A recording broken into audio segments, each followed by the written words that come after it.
In this video we will be showing you how to install your tactical mount. Upon unboxing you will have your mount, your frame mount clips and frame protection strips. To complete the installation you will need some scissors and a 5mm hex key.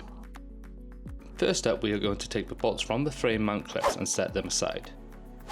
Then we are going to slot the frame mount clips into your tactical mount, ensuring that the protection strips are underneath the clips, and repeat for the second clip.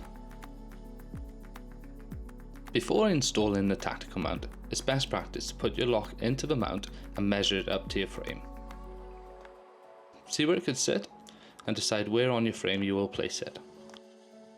This could be beneath the top tube, on the seat tube, or even the down tube. The tactical mount can fit a wide variety of frame designs and frame profiles.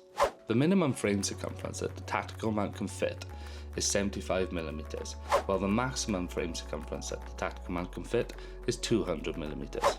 Once you've decided where the placement of your tactical mount will be, the next step is to cut the frame protection strips to size. To do this, we've spun the bike around in the stand to get a better look at what we're cutting. Ensure you don't cut them too short. If you need to, cut them a little bit longer.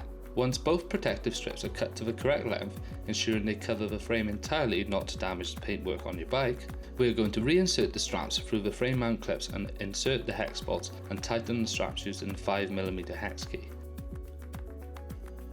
Once tight, thread the excess strap through the strap keepers. Finally, slide your light lock through the centre hole at 90 degrees. Secure the body and lock it. Twist it into position. Now your light lock is secured in the tactical mount and ready to ride.